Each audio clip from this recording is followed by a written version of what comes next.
This episode of the Citadel Cafe is brought to you by listeners like you. Visit patreon.com/the Citadel Cafe to find out how you can become a patron and help make this show possible.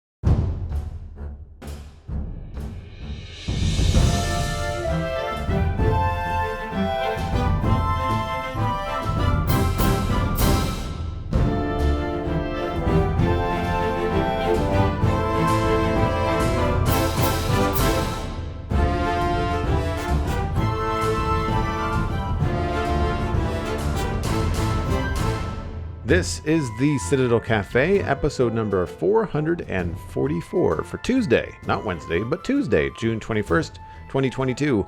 My name is Joel Duggan, and the Citadel Cafe is where my friends and I hang out to talk about geeky stuff that we are into. Joining me this week, Ryan Murphy is back, last seen on episode 439 back in April. You can find him at rmurphy and all the social media that matters, as well as the Gamers In podcast, Dungeons and Diapers, and Zombies Ate My podcast. Welcome back, my friend.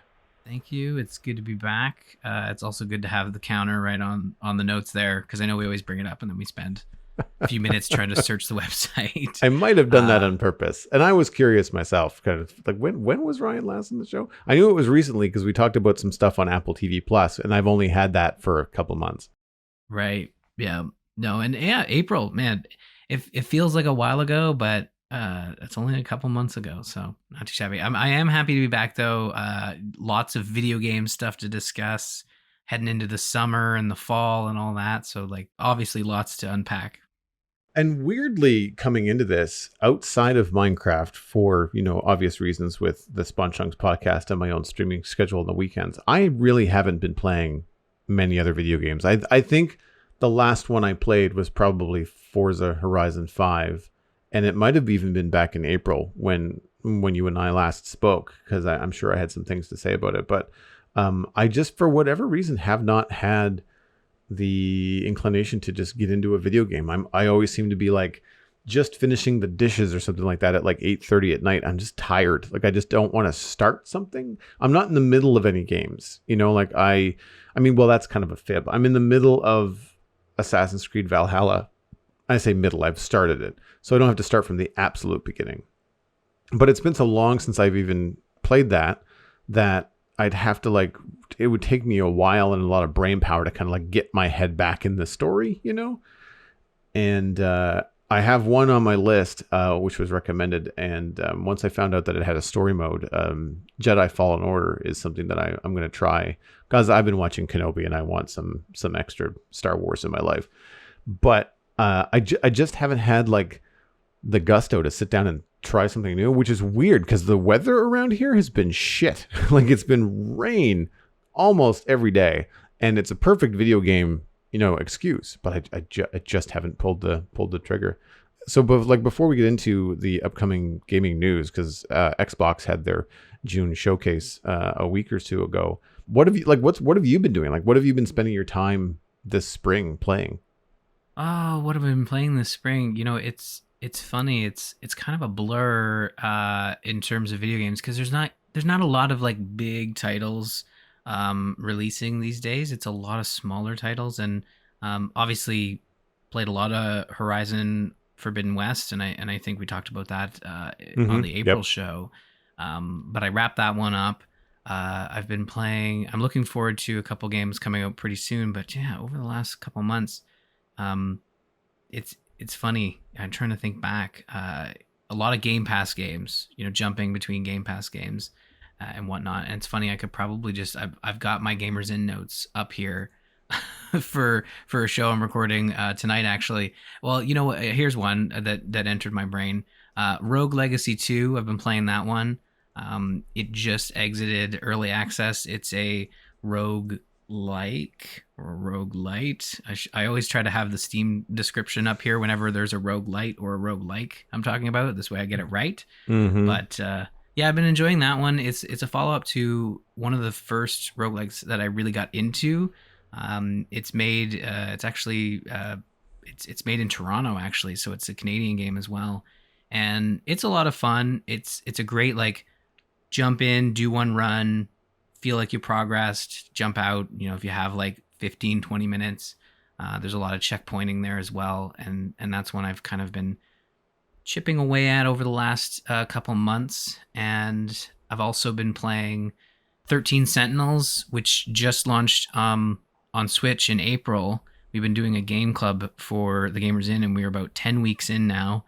So we're nearing the end of our adventure, and it's been really interesting to play around with the format of this game club we're doing, where each week we actually have a Jim, who's helping us, Jimmy the Shovel in our Discord, who's been helping us. He's played the game before, it released years ago on PS4, and he's kind of been guiding us week to week, setting up the story completion checkpoints that we get to, and then basically giving us our homework each week.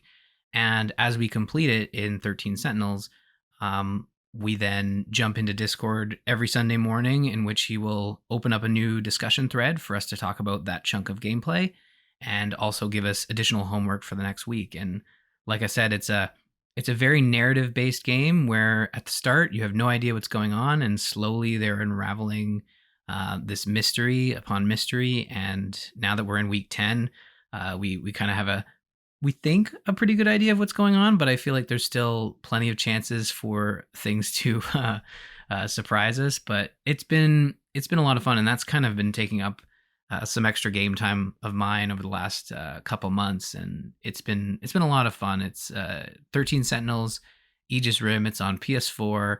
It'll run on your PS5. That's where I'm playing, and it's also newly available on Nintendo Switch, so you can pick it up on the go as well. Sounds like a good thing to play on mobile on Switch, like on a console that you can take around with you. Like you don't need to be sitting in like a big living room, set up for it. No, it's so there are two components to the game. There's the visual novel sort of component where you are kind of walking around, interacting with characters. There's some light puzzle solving as you try to figure out how to, navigate through the different scenes. So you're given sort of a flow chart, and it'll tell you like, okay, to navigate into this sort of part of the flow chart, you have to have this information, and you have to transition in a specific way by bringing up this specific piece of information. I'm trying to stay light on, because there's a lot of spoilers, and even trying to explain it probably doesn't even make sense to me, and I'm still playing the game. I'm trying to figure it all out. There's a lot of weirdness going on, but it is a fun game. And so yeah, the one component, the visual novels, I've been actually playing through those remotely on my iPad mini, just with touchscreen controls, remote playing from the PS5. And that allows me to just have my AirPods in and kind of cue through the conversation as I listen to it. Sort of like a podcast that I'm slowly working my way through. But then there are battles as well, which are more tactical, but again, nothing too intense that you couldn't play it on your Switch, or in my case, play it remotely via the tablet. But you're right. It's not really something that requires like that big screen approach. But there are these moments where, in battles where you might want additional control via controller or something. But yeah, I hear really good things about the Switch port. I approached you about a month ago, I guess, when I first heard about the Xbox showcase that was happening on the 12th, which I think focused mostly on Bethesda stuff, but there's been some other news since then. And this is, something I'm always keeping my eye on, because I'm into all this nerdy stuff. But since I bought the Xbox Series X a little over a year ago, I've been paying more attention specifically to the Xbox titles and the stuff that might be cool to experience on a next gen, or current gen, I guess I should say, console. So I have a couple things that stood out to me, but I'm curious about what you think kind of stood out for you from the showcase. Yeah. So for Xbox, there was a lot of like non-Microsoft stuff that really stood out to me. Because here's the thing: when you have a major console manufacturer, PlayStation, Xbox, Nintendo, the go-to for excitement is what is that platform holder creating, and in this case, I think for the first time, I think Xbox has been able to get everyone excited about stuff that may not solely fall into the Halos and the Gears of War buckets of Microsoft. So you had like a lot of Game Pass games, and that's how they kind of tie it in to the Xbox ecosystem through the promise of day one on Game Pass, maybe even exclusive to Xbox as a console exclusive. But you had some Blizzard stuff which was present in the show as if the purchase had already been approved. Obviously, Microsoft is committed to buying Activision Blizzard, but it has not made it through all the approvals yet. But it really felt like they had integrated those announcements as if they weren't even moving away from Xbox owned studios. So I thought that was interesting. We got another look at Diablo 4, a look at Overwatch 2, which is going to be launching in the fall as a beta, free to play. But the biggest surprise for me that I think Game Pass speaks to really well is High on Life, which is a game that's being done by I think the co-creator, the co-director of Rick and Morty. Oh yeah, I It's saw the trailer for essentially, that. yeah, that game, it's not normally one that I'd be interested in. I know they've done games before. They've done a couple of VR projects, which I have not played. But this game, it's like the perfect Game Pass game because if you're not sure about it, like myself, I like Rick and Morty. I think it's okay, but I haven't really seen them sort of apply that comedy slash visual approach to a video game that I've played actually, I should say. And I think for High on Life, like I like the idea. It kind of reminds me of uh, the Stranger's Wrath game that came out a while ago from EA under the Oddworld banner. And it's kind of like you have a bunch of these living guns and you're trying to traverse the world with all these weird and wacky characters and abilities as well. It just looks like a lot of fun and it was a surprise. And I think if it weren't for Game Pass, I think a lot of folks like myself would probably be like, yeah, I'll check that out maybe later. But I think with Game Pass, I'll check it out day one. And that one's coming out in October, which is nice because a lot of the experiences in previous years was like no date attached. 2023 if you're lucky, you know? Yeah. There was another game that I played that High on Life reminded me of, and I'm struggling to remember the name of it, but it was a very colorful combination shooter platformer thing. It reminded me of the Outer Worlds, maybe, but it wasn't the Outer Worlds Oh, because Outer Worlds was serious. Like Outer Worlds was more of a story shooter thing, but it had a lot of humor to it. It had a lot of like you crashed on a planet and you're trying to collect different organisms and things, and you're trying to rebuild your ship, and you need a different needed to kind of explore and get to different parts of the world. And there was this it was a combination of live action video, kind of like video VHS tape of like this corporation, and it was like goop or gorp or some sort of like purple goo that was like okay. everything. It was like fuel, it was food, it was it was just this ridiculous over the top stuff. But High on Life kind of reminded me of that. I wasn't so sure about the visuals. I kind of was expecting it to look sharper than the Mm-hmm. gameplay trailer, but I had to actually I didn't get to see all of the showcase, but I found an issue with the YouTube compression. It was in 1080p, which is fine, but I found that there's a lot of like artifacting and stuff. So anytime they were showing like a spooky game or anything that was kind of dark, all I got was like weird gray pixels where it was supposed to obviously be black or dark or smoky or creepy. And I was like, this is not looking very good. So I decided, well, I'll go and look at the trailers another time. And the one time I watched the High on Life trailer, it was like during the presentation, so I haven't gone out and watched it on like its own little standalone video on YouTube, which is probably slightly better looking. But yeah, that's the kind of thing that would be right up my alley. Like you said, perfect Game Pass game. That's why I have Game Pass, because I would look at something like that, and if it was asking for a purchase price, I'm just like, nah, I don't know if I'd really drop $40 to $60 or more on that kind of title. But if it's included in Game Pass, yeah, I'm gonna load it up and try it out. Sure, you know. I think that's where a lot of folks are seeing Game Pass as an opportunity to get more eyes on their games, and still be across other platforms as well. I don't believe High on Life is exclusive to Xbox.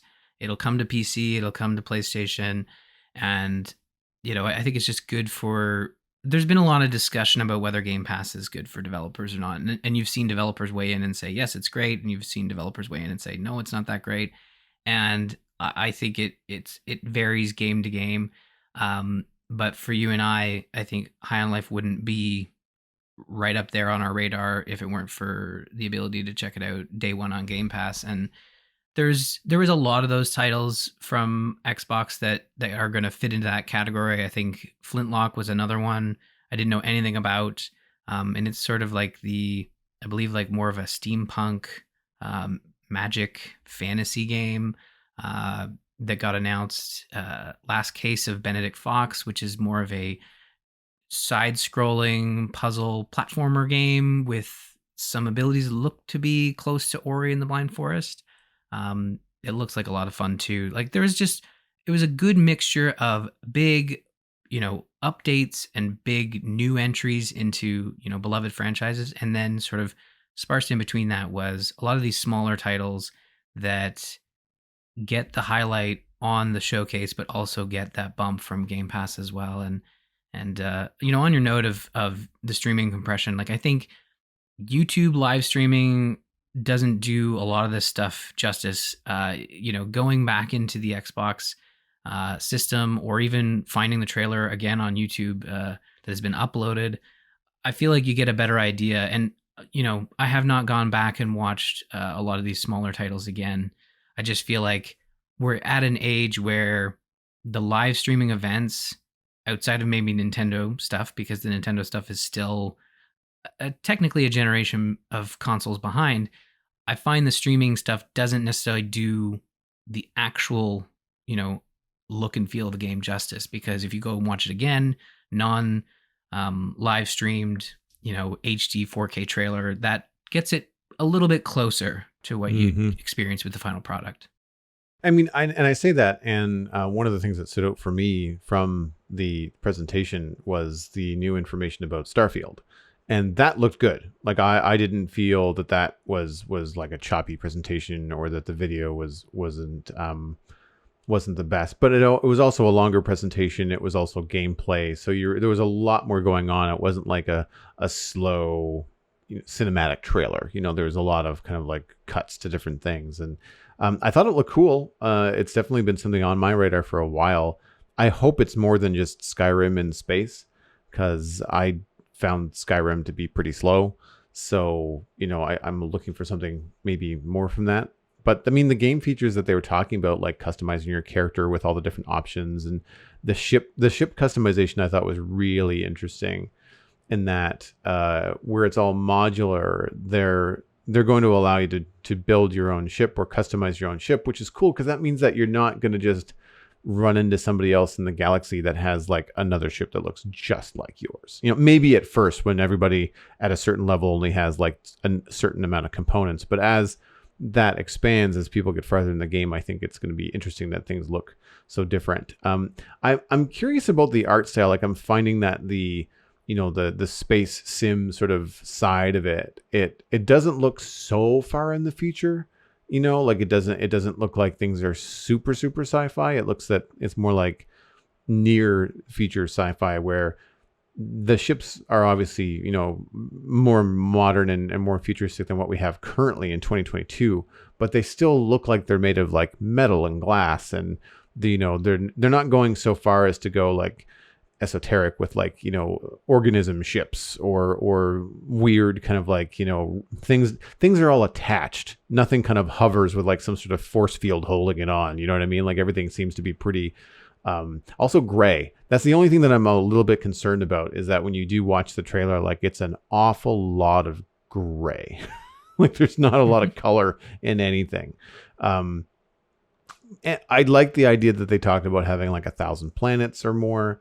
Some of them are procedurally generated. Some of them are like, half and half, or fully sculpted, or fully rendered and planned. And then others like, well, yeah, you can go into the wilderness and it's going to be kind of like a more of a random experience. But this city is going to be like the same city that everyone kind of runs into. You're all going to be experience this developed and planned, and kind of like walking into Stormwind or something like that in World of Warcraft. It's very finite. So I thought that was interesting.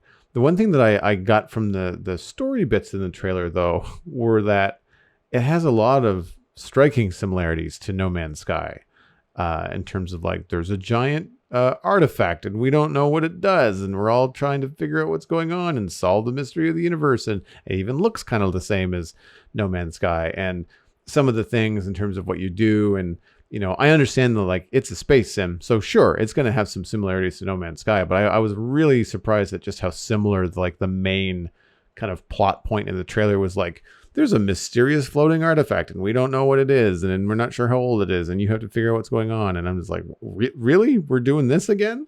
So I'm not sure. I'm hoping the multiplayer aspect of it is what's going to make that game more interesting. It feels like something I'm going to dig into. I don't know whether I'm going to play on Xbox or PC, whether it'll have cross save, but it's I would say probably out of all the things that they presented, that was the one thing that I was like, yeah, you know what, I'll probably gonna play that, because a lot of the stuff didn't really land with me. Not that I think that they look like they're bad games, they're just not my kind of game. Like Redfall, Pentiment, Dusk Falls, like they're just not really my cup of tea. The other one that I'll mention briefly, because we did talk about this at length on the Spawn Chunks podcast, my show about Minecraft, was Minecraft Legends. Is a strategy game that's coming out, and it's the Minecraft Legends Unite the Overworld is the catchphrase with it. And we don't really know much about it. The concept seems to be that it is like kind of a slightly different art style, all very still cubey and fun textures and stuff like that for Minecraft, but it's meant to be like a strategy game, kind of like an RTS with some tweaks. You've got control over your hero character, so there might be some kind of like Warcraft 3 vibes, I guess, going into it, where it's set and supposed to be a time like before the current world that Minecraft players currently know as the overworld, which is like the grass and the mountains and the sheep and the cows and stuff, as well as zombies, creepers, and skeletons. But the idea behind the game is that you're supposed to unite all the different, characters of the overworld to defend it from the characters of the Nether, which are the piglin and the ghasts and the zombies and all kinds of other stuff. And it looks interesting. I'm not sure about the actual gameplay. I'm not sure how long it'll be around. Maybe it's not meant to be around for very long. The developer is Blackbird Interactive, which was the same developer on Minecraft Earth, which didn't go so well. One could argue that maybe it wasn't the best game. One could also say, well, it was a mobile game similar to Pokemon Go that required you to kind of go out in the world and collect stuff. And then the pandemic happened, like 6 months later, which killed any kind of momentum that Minecraft Earth had, even if it was, going well as a game on its own. So I don't know, because I don't like mobile games. The mobile games that get advertised to me constantly on Instagram all look the same. I'm always, I find a lot of times I'm getting these very obviously paid for promotions by some influencers, like, oh, hey, look, I know what I'm in the mood for. I'm in the mood to play Battle Tower 7. And you're just kind of like, really you're in the mood to play Battle Tower 7? It's the worst. Just, it's the worst kind of advertisement ever. Like, I click past it as fast as I can. Anyway, they all look the same. And this, I'm not saying that this looks exactly like that, but if the gameplay is like that, and if the developer is just taking existing RTS systems and just like skinning it with Minecraft, people are going to be bored with it real quick. I'm hoping that Minecraft Dungeons has the success of that game will kind of bleed over, and that Legends will be something a little bit more fun. But yeah, the last thing that stuck out to me was it's not really new. It's just a DLC stuff. It's a Forza Horizon 5 Hot Wheels. It just looks silly, good, fun. Like, you take all these crazy cool looking cars and the beautiful graphics of Forza Horizon 5, and then you're putting Hot Wheel tracks that are like the size of real roads around. Like, it's goofy arcade stuff. And the fact that I enjoy the controls and I enjoy the graphics in Forza so much, for whatever reason, this doesn't ruin it for me. Like, this is just like, yeah, sure, why not? It's a 16-year-old, or 14-year-old boy's fantasy, this game. So like, we might as well add Hot Wheels in there, right? Like, I think that's going to be a hoot. Yeah, is that one coming to Game Pass? Because I know DLCs sometimes hit and miss with Game Pass. I believe I saw it for Game Pass for July 19th, 2022. I'll see if I can look Right. that up. But I'm pretty sure that I saw it because that was my first thought was like that's cool, but it wasn't clear to me whether that is something I have to purchase or whether it's something that's coming to Game Pass. I mean, Forza Horizon 5 is already on Game Pass, and I mean it's winning awards like left, right, and center. So I'm assuming that they would just kind of include that. But yeah, I'll double check. But I'm pretty sure it was July 19th. Hmm. I mean, it's always tough, but I think even then, I think you get a discount by being a subscriber to Right. Game Pass. So I'm looking forward to that one. I think they did a Hot Wheels expansion for Forza 4. It was well received. Forza 5 DLC looks even crazier, and I feel like I would love to check this one out. I did skip on the Forza 4 DLC, but I would love to see this Hot Wheels DLC in action. It looks super cool. There is save 250 Canadian with Game Pass, so that might point towards that it is something that you have to buy. But I mean that means that your grand total would be $22 if you want to add it. Release date is the 19th of July this year. I'm not seeing anything saying that it's included in Game Pass, so I guess I'll cross that bridge when it comes to it. Yeah, yeah. Even then, it's probably a low dollar value to get in there, and if you've been enjoying Forza 5, doesn't hurt to pick it up. So the other thing that I noticed was a lot of Riot stuff coming to Xbox, which I'm not. I mean, like I know of them. I mean, I like the Arcane series on Netflix, but like I don't know hardly anything about Riot games other than just the normal kind of like nerddom circles that I travel in. Have you tried Valorant at all? It seems like it's kind of like Riot's answer to Overwatch. I haven't. I have not played Valorant. It seemed to me like it was sort of a combination of Counter Strike and Overwatch, and sort of like a mix Mm. between those two sort of genres, and or not, well, takes on the genre, I should say.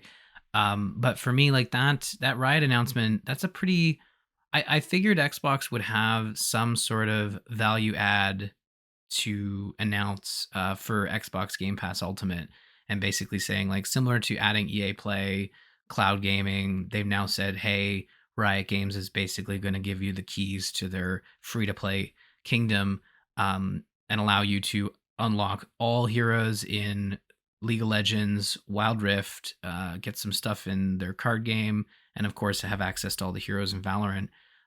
For me, this announcement was really cool because as someone who watched that Arcane series and was like, oh man, I really want to check out some League of Legends games, I immediately did not go to the PC League of Legends because I felt as though I would run away. I'm not a MOBA person. I like being Mm. good at MOBAs, and I just figured it was probably not going to work with League of Legends. But their mobile version, Wild Rift, which is kind of a pared down version of that game, more streamlined for mobile, is also going to be coming to Xbox at some point, probably alongside this stuff being added to Game Pass in the winter. And that's a fun one. If you want a more streamlined MOBA, you can kind of access all those heroes through Game Pass, and it's a lot of fun. Again, they're smaller, bite-sized games, and you talked about mobile games before. I feel like you're right. There are a lot of those like battle tower, fantasy RPG 7 type experiences, but Wild Rift is really good. I feel like if you want to avoid the touchscreen MOBA, it's supposed to come to console at some point this year or next. So I would say if you're gonna check one of those out, that would be one that I would suggest. I think the last one that I played and enjoyed was Heroes of the Storm Yeah. from Blizzard, but that was a while ago. Like that was I think I was playing that on the Mac, so like I don't even think I had my gaming PC at that point. Um, I haven't really been keeping tabs on any of the Blizzard stuff, so I don't even Blizzard being purchased was news to me. I didn't know that Oh, that was. I didn't know that was a. I mean, I know they were owned by Activision, but I didn't realize that was it. You said Microsoft was buying them, yeah. So Microsoft is looking to purchase Activision Blizzard. It's the right? biggest. I think at the time was the biggest video game acquisition announcement. That's like 70 some odd $billion, I think. Wow. So yeah, Microsoft will, if it goes through, essentially own all the Blizzard IPs. They've talked about, keeping. They don't want to split up communities. So like Call of Duty is going to stay multi-platform. Diablo will stay multi-platform. Diablo 4 did get announced for the consoles, Series X/S and PS5 at this showcase. That was brand new news, and but there will be exclusives that come from Activision Studios, Blizzard Studios down the road, similar to Starfield. But at this stage, they're still working through the process of purchasing. Every day that changes. Like some people say, oh, it's not going to go through, and then other people are like, no, it's going to go through, and really nobody knows but the regulators and Activision Blizzard, really, and Microsoft, I suppose, because they're footing the bill. But we're supposed to have a final word on that probably next summer. So, Oh, okay. yeah, it'll be a little while longer, but I would anticipate seeing Activision Blizzard games arrive on Game Pass probably before that date, similar to how Bethesda games shortly after they made it through a few rounds of sort of fact checking and making sure everything was good. They did get some games on Game Pass, so yeah, I wouldn't be surprised to see some older Blizzard titles and Activision titles arrive on Game Pass maybe start of next year. Oh, yeah. No, that makes a lot of sense. I mean, I see a lot of old stuff coming to Game Pass. Something that caught my eye. Again, I always feel strange where I'm just like, I'm actually looking to maybe play this, but like, I also feel like I own this fancy, current generation console, and playing Teenage Mutant Ninja Turtles Shredder's Revenge is not necessarily the best use of the hardware. It's definitely a pixel art kind of like side scroller brawler. Yeah. Similar to the arcade stuff, because Turtles in Time was the other one that I remember playing. And I mean, like, I'll give it a go, in particular because it's one of those games that don't require you to think that hard. Like, for example, when I said earlier that like I haven't been playing much at night because I've been tired and I just can't get the headspace to get into like a new narrative or a new game and kind of learn all this new stuff.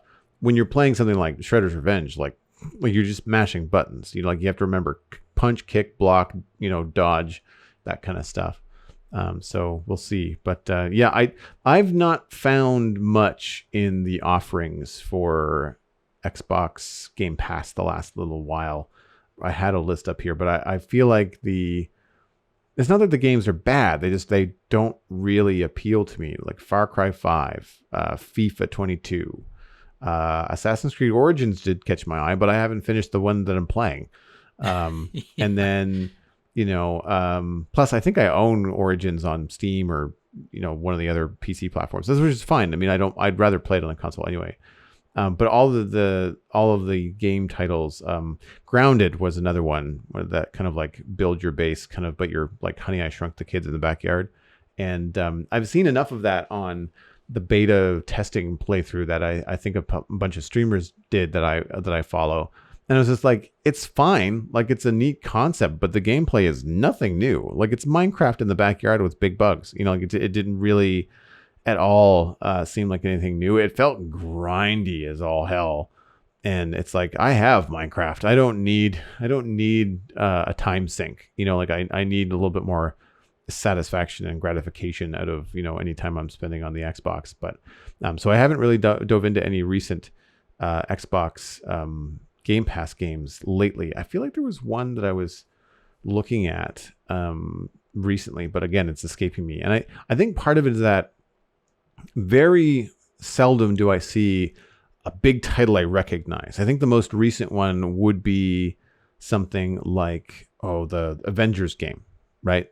That, like, I was like, oh, that's coming to Xbox. That's awesome. Like, I heard about that. I've heard lots of people talk about that.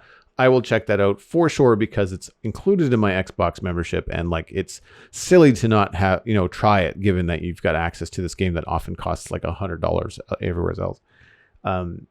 But then every other time I see these games, like, well, that looks interesting, but I've never heard of it before because it's usually like a small developer or something like that, and so I see them and I do add them to like my play it later. But like it's a good thing they let you have that list because I'd never remember the name.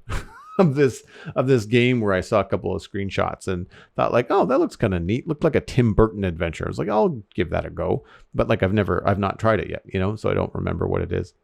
I mean, if you're looking for a more bite-sized experience that you can jump in, get a taste of, and jump out, They just today launched their ID at Xbox, independent developers at Xbox showcase. It's part of Summer Games Fest, and it's like 35 plus demos of games that are going to be arriving over the next year or so. No, interesting. And there's a varying degree of different games there where you can experience everything from first person shooters to, side scrollers. There's a bunch there. I have not gone through all of them. Like I said, it just launched shortly before we started recording. And I last year really enjoyed jumping in because it's mostly indie games, mostly unheard of games, and gives you an opportunity to sort of look forward to some indie games arriving in the next 12 months. And it's very rare we get a slice or a preview of those types of games this far advanced. And I know not everybody wants to like, you know, get that preview and then have to wait, but I really like checking out stuff, work in progress type stuff, and seeing where developers are at. I really enjoy that. So if you're looking for more, bite-sized previews of what may be coming to Game Pass over the next 12 months, like that might be a good opportunity as well. Nice. No, I'll check that out. The one that I noticed just this morning, which I know the title, I've seen it played a couple of times, was Fall Guys. I Right. saw that is now on Xbox as well. Whereas, and previously it wasn't like it was expensive, but it was like, I think it was like a Steam only thing. But yeah, there's definitely a variety. Like sometimes, I'm just not in the mood for like dark Assassin's Creed stuff, and like Fall Guys is like the exact opposite. It's just bright and colorful and all that kind of stuff. But that's where I've kind of like I've only so much I can take in, and I'm usually Xbox focused because that's the only system that I have access to outside of the PC. And I am generally looking for stuff that's also available for Game Pass on PC. So when if it's something where like, well, I'd never play that on the Xbox, or if it's something that I'd like to play and stream, and I realize, oh, it's part of Game Pass on PC as well, I think, well, this is great. I have access to it. I don't even have to buy it. Like, absolutely, I could try that on stream and see how it goes. What else have you seen coming in gaming news for like other platforms and other titles? The other big platform in the room would be PlayStation with they have their state of play presentations. They've taken more of a Nintendo approach to basically announcing chunks of news or focusing on one big game at a time. And they did not do the typical E3 presentation of like, here's all our stuff coming in the next year and a half, the big hype presentation of like, here's all our big updates. But they did a one more focused on third party. They had some big Last of Us announcements as part of Summer Games Fest, which saw a complete remake of The Last of Us Part 1, which will be arriving on PlayStation 5 and later on PC. So it's coming September for PS5 and probably before the end of the year on PC, which is a first for that franchise. Um, a lot more PlayStation games that are coming to PC. They announced Spider-Man, the two Spider-Man games that they have coming to PC. The first coming in August, and then I think Miles Morales coming out in the winter. Which again, seeing all their other franchises bringing those to PC, I figured they would hold on to Spider-Man like no other. But Spider-Man's coming to PC, so those who don't have PlayStation platforms will be able to check that out. It's probably the best Spider-Man game you could ever play, let alone the best comic book game. Like I think it even just beats Arkham Asylum just by a hair. Those Wow. Arkham games are really good, but those Spider-Man games, you can't. I mean, you can't really compete with the fact that it is, on a new generation of hardware as well. So you kind of have Right. to take that into effect. Capcom's got a bunch of Resident Evil projects. If you're a fan of Resident Evil, now's a good time. Lou and I are going to be talking about all the Resident Evil announcements on Zamp this week. I think they announced a remake of Resident Evil 4. They announced upgrades to the remakes for 2 and 3, as well as 7. Village is going to be getting VR mode, which I am not going near. A bunch of DLC for Village as well, so that'll be fun. Um, Final Fantasy 7, they're celebrating their 25th anniversary, and they announced like 4 or 5 different Final Fantasy 7 games. So if you're a fan of Final Fantasy 7, this is the next couple of years are going to be fun for you. I mean, for me, like the big announcement was confirming the second part of the remake would be coming next winter, so winter 2023. Which I've never really finished a full Final Fantasy game until Final Fantasy VII Remake, so I'm really looking forward to Rebirth. Uh, it's kind of weird that they took the original Final Fantasy VII and have now, relaunched it as what will be three separate games. So it's interesting in that effect, but they're well done. So they've proven that it's a solid strategy. And other than that, like, we're still waiting for Nintendo. Nintendo has not had their, traditional June Nintendo Direct where they talk about all their products that are coming over the next year. They still usually do that, but we're now 2 weeks out from the traditional E3 week, so we have not seen it yet. Although they have a pretty strong slate of games that are scheduled between now and the end of July, so they might be looking to discuss those projects. You've got Fire Emblem Warriors 3 Hopes coming at the end of this month, actually Friday, and then Xenoblade Chronicles 3, which will launch at the end of July. And they did actually announce a direct for Xenoblade Chronicles 3, which will be occurring tomorrow on Wednesday. And that is likely a signal that they're preparing for a proper Nintendo Direct to kind of get like the big releases that are already scheduled to come out, give them their marketing due, and then start looking forward to the rest of the year. So we're not out of the E3 news cycle yet, but Nintendo is super quiet on that front. So you can't really blame people for sort of wrapping it all up and being like, all right, video game news is done. But it's better than last year, where I think they spread it out across the whole summer. Right. And really, I think the industry has tried to focus back towards like the first half of June with their announcements, which I really appreciate, because I think it's easier to get it all out in June and still have some announcements spread out throughout the summer, but a majority of the stuff being announced in the first half of June. I mean, that's where Mojang likes to do their releases and announcements as well. Like, you'll have the Wild update that just came out June 7th. They usually have these updates happen so far. Not that they have, I guess, a strict track record that they stick to, because they tend to, kind of release things when they're done. But it's usually before the Northern Hemisphere is out for school for the summer. And then again, if there is another update, then it's usually somewheres in December, just before Christmas holiday, right? And the news cycle for Minecraft and Mojang stuff is just constant throughout the year. Like, there's, once they make an announcement, like the next time we'll probably get a hint at what's happening in the future. There could be like a little 0.2 or 0.3 update, which is mostly bug fixes. Sometimes they add features. Most of the times they tweak features in those updates. But for Minecraft 1.2 or 1.20, we won't get that until, or if they do an announcement at Minecraft Live in October. But like, some of the things that they talk about at Minecraft Live in October could happen in the Christmas season. And if not, then we might get something new. Like, we might have news of what's coming at Christmas time earlier in the summer. Like, we might start getting snapshots, weekly snapshots, later in the summer. Again, the Wild update only just came out, so I'm not like champing at the bit for what's next. I'm more interested in exploring what's current and new and brand new this month, and how to explore all that kind of stuff. But I do find it interesting, like the difference in news cycles for consoles and games that are kind of like, an experience. Like, you pick it up, you start it, there's a beginning, middle, and end. You hopefully you beat the game or enjoy your time doing it, and then you're off to a different game. Whereas Minecraft is just this sandbox thing that has been around for 10 plus years and is just constantly iterating and changing throughout the year.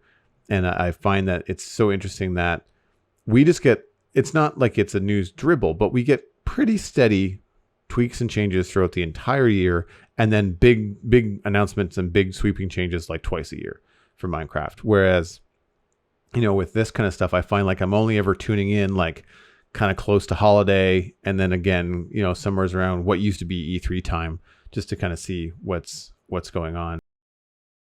I know that you're like a Nintendo fan, so is there anything that you are anticipating Nintendo to announce in the coming weeks? Well, I'm a big fan of Fire Emblem, and there were some rumors slash leaks of a possible new entry in the Fire Emblem franchise. I mean, that's, I mean, it's Nintendo. It's any platform holder that is going to be like, is there a new Halo in development? I mean, probably. Even if it's just a Word doc that says next Halo dot doc. I mean, like it's being worked on, you know, Yeah. and so it's weird to say like I'm looking forward to the next Fire Emblem game. I could say that about any franchise that I adore, but there have been some leaks and rumors of a new Fire Emblem game being close to announcement since it as it's leaked or as it's rumored to be complete. Nintendo is a developer that tends to finish a game and just hold on to it until there is a proper you know slot in the schedule. Um, so I am looking forward to that. I feel like to get more info about Breath of the Wild 2 would be nice. It was delayed out of 2022 into 2023. So to have, more information on that, it's it's very weird. Like they announced that game in 2018, and I think we have maybe a total of less than 10 minutes of footage, and a majority of it is the cutscenes that are in the game. No story, no, there's some gameplay, but again, it's like it's clips, so there's no context to it. You don't really know, like, well, is this gameplay or is this just a in-engine cutscene? It's very hard to tell. So those are the two big ones that I'm anticipating updates on. And also, finally, maybe getting some information about Metroid Prime 4. There was a joke going around earlier this month. This was the 5th anniversary of the logo for Metroid Prime 4. They actually announced it 5 years ago this month, and they had to scrap development, start over. That was a bit of news a couple years into development. So I think to see that game again would be nice, but Nintendo has gotten really good at, outside of a couple of exceptions, really good at developing, I wouldn't say in secret, but just developing in their own time and fashion. And then when it's close to release, announcing it and, showcasing it then. But like I said, there are exceptions, like Breath of the Wild 2 was announced 4 years ago. Metroid Prime 4 was announced 5 years ago. There's a lot of examples where they don't do that, but there are definitely a lot of examples where they, develop behind the scenes, and when they're ready to show it, they announce it and show it at the same time. So it can be tough to predict Nintendo, but I feel like there are some projects that have been in development for a while that could use some updates for sure. Seeing that criticism online when Starfield was first announced in like 2018 or 2019 or something like that, and it was like a cinematic with a voiceover, and you're just kind of like, but it doesn't tell you anything. Like, and there's all this hooping and hollering, and it's like, but they didn't share any information. Like, it's just like, we have a new game. It's called Starfield. That's all we got. It's sci-fi. Obviously, it's in space, but like, I feel like a lot of these developers, they announce these things so early, and the world at large is so impatient with this kind of stuff. I prefer the way that Nintendo does it, which is just like, we're going to wait until, I mean, most of the time with, exceptions that you've mentioned, that they just wait until like, Mario Kart 12 or whatever they're on is just like close to ready. We have trailer, we know we're not going to have to push things back. All that said, we had the experience in 2021 with Mojang, not only splitting the Caves and Cliffs update in two, but also taking part of it, which was the Deep Dark, and moving that into the Wild update. So originally, this entire update was supposed to be June of last year, and instead we got 117 in June, which was most of the blocks. Then we got 118 in Christmas time, which was all the terrain changes, and then now 119 has come out, and that includes the Deep Dark with some other things on the surface, like mangrove swamps and frogs and chest boats and things.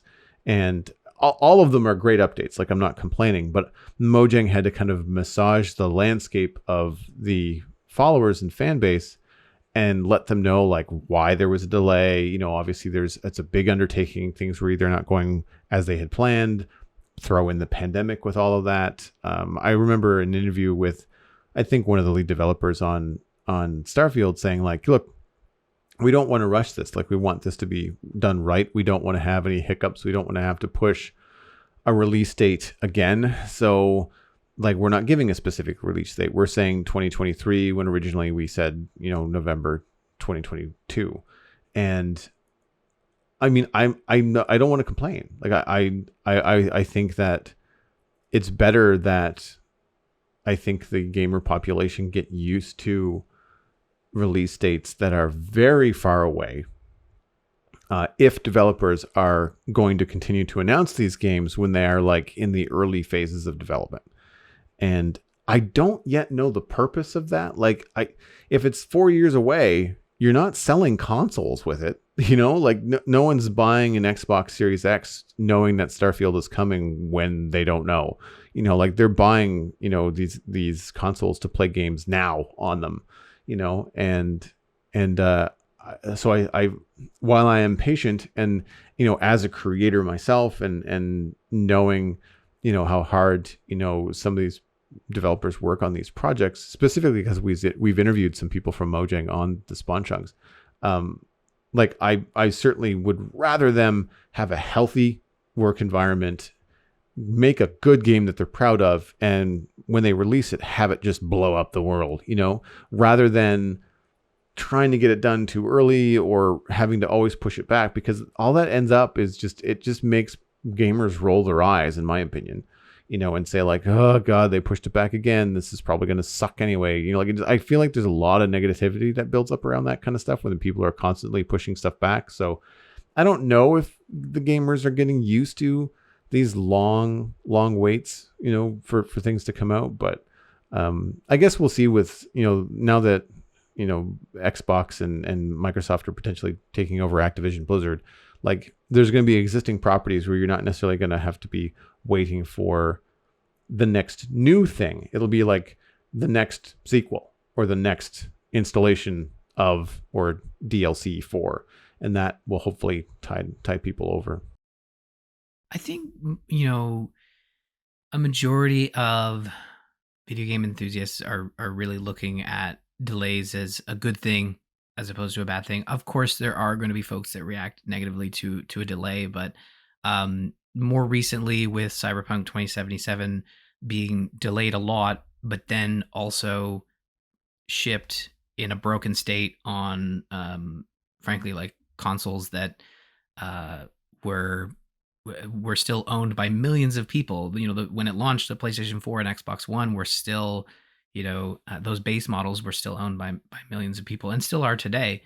And I think that incident, as well as some, you know, lesser, not lesser, but like lesser known, you know, games that were shipped, like sometimes there are bad games that if they got delayed a year, they still weren't going to meet that target. But there are a lot of games, like specifically with Cyberpunk 2077, it was delayed a lot and then it shipped in this state that was not satisfactory, a lot of bugs, you know, a lot of broken promises. But, you know, I think that example has really educated both developers and video gamers on, you know, a delayed product. And we see this quote a lot, and I'm probably going to butcher it, but it's from, you know, it's actually from Nintendo. It's from Shigeru Miyamoto, where he says, you know, a delayed game is good forever, where a rushed game is bad forever. Again, butchering the quote, that's not it, but it's close to that. I totally get that.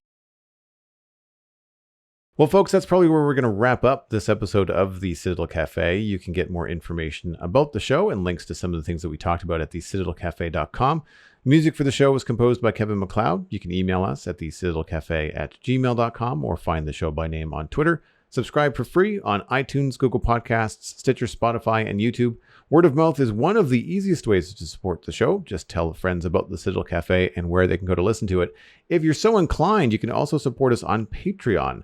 That's patreon.com/the Citadel Cafe. You'll have a chance to join the member-only Discord and have access to the Barista Cut audio bonus sessions. A special thanks to Bean Counter patron Smurf588. Really appreciate your support, my friend. Thank you so much for keeping that going. Patron count is at 27, which is steady on from last week. Our goal is to increase that one every time we record. If you'd like to be number 28, visit patreon.com/the Citadel Cafe. My name is Joel Duggan. You can find everything I am doing online, including my illustration and design portfolio at joelduggan.com. You can listen to my other podcasts that I mentioned, all about Minecraft, at thespawnchunks.com. Follow me at Joel Duggan on social media and Joel Duggan on Twitch, where I stream from the Citadel Minecraft server Friday, Saturday, and Sunday. And I have the Lego Optimus Prime to put together, and I'm going to be streaming that. So keep an eye out on Twitter for when that goes live, and hopefully I will see you there. Ryan, dude, thank you so much for coming on the show. I know it's a bit of a tight day for you, but always great to have the gaming knowledge swing by the Citadel Cafe. Where can people find you and all the cool stuff that you're doing? Right. So you can follow me on Twitter at rmurphy. And if you're looking for my podcast, all the links are at tgistudios.com. You'll find The Gamers Inn, Zombies Ate My Podcast that I do with Lou, another TCC contributor, and Dungeons and Diapers, where I podcast with another friend of mine who is also a dad, and we talk about parenting and geek life. And I think our latest debate was whether or not Godzilla 98, not that it was good or bad, but whether it was not okay for a 6-year-old. And I think it's so cartoony that it was fine, and Caden didn't have nightmares, which is usually my bar for whether a movie is. It's so tough with movies and video games and everything. Like, I think every kid is different. And if Lou were here, he'd say I was watching zombie films at the age of 6 months old. So we have a great time on Dungeons and Diapers, and we really look forward to every new episode. But yeah, you can find all that at tgistudios.com. And I do appreciate you having me back on the show. It's good to see that we were in within 2 months as opposed to within 2 years. So that's good. Right. It's my new MO. Schedule hangouts with friends, even if it's virtual, but just trying to make sure that happens, and it doesn't just like, oh yeah, we should do that soon. Soon is not a time and place. Give me a time and place, and we will do the thing. The plight of life when all of the friends have minions that they have to take care of. You've been listening to the Citadel Cafe, where we are fast, easy, and cheap, but you can only pick two.